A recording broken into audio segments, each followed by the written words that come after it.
you can demand more of yourself as a writer and a thinker in a community that believes in the greatness of curiosity and discovery. And what happens in this environment? You can excel because this university believes in you and your capacity to grow. And you can be thankful for those people who do believe.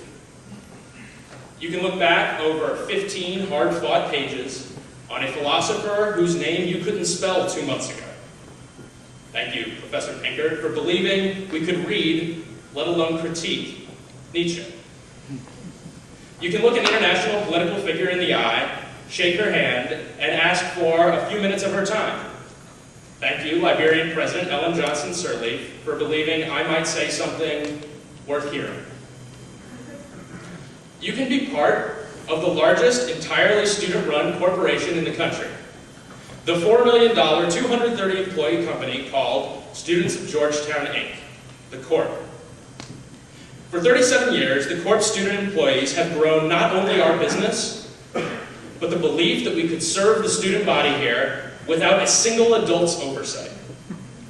Every strategic goal accomplished, IRS audit survived, and skim lattes sold comes from the work of passionate and dedicated Georgetown students and nobody else. We believe in our organization's capacity to serve and dare to take on more responsibility, more risk, and more ambition than anyone else. At Georgetown, you could wake up at 6:45 on a Saturday morning, put on 3 jackets, get to the Verizon Center 6 hours before tip-off, and not even be close to the front of the line of students, waiting in the snow to watch, with President Obama, as Georgetown trounced Duke. But even before we saw Duke get dominated, we snow-covered Hoyas proved once again that we believe in having fun, no matter what the temperature. Let's stay here for a second and talk about fun. You're not here because you're looking only for an enormous library, or a certain set of professors, or a curriculum, or a mission statement. You're looking for more than that. You're looking for a university where you're going to spend a terrific, unbelievably fun 4 years. Part of that choice is your personal preferences, but the other part of fun, a large part, applies to everyone in this room. Because it's fun to belong, to be believed in, and to surprise yourself. And when you're at Georgetown, that's where the fun starts. The fun started for me 4 years ago, on this weekend.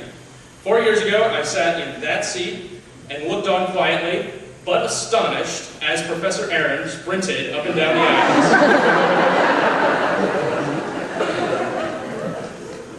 As a high school senior, worried I wouldn't find a place to thrive and belong, I would have been surprised to hear what awaited me here.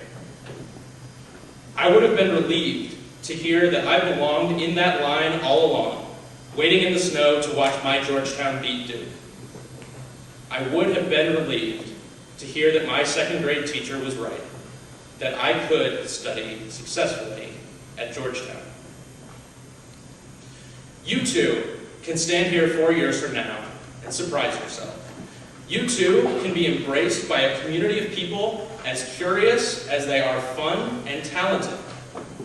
And if you want to stay curious, you too can belong at Georgetown.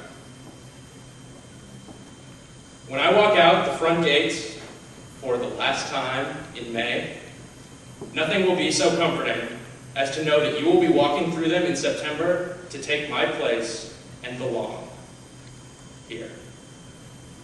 Thank you very much.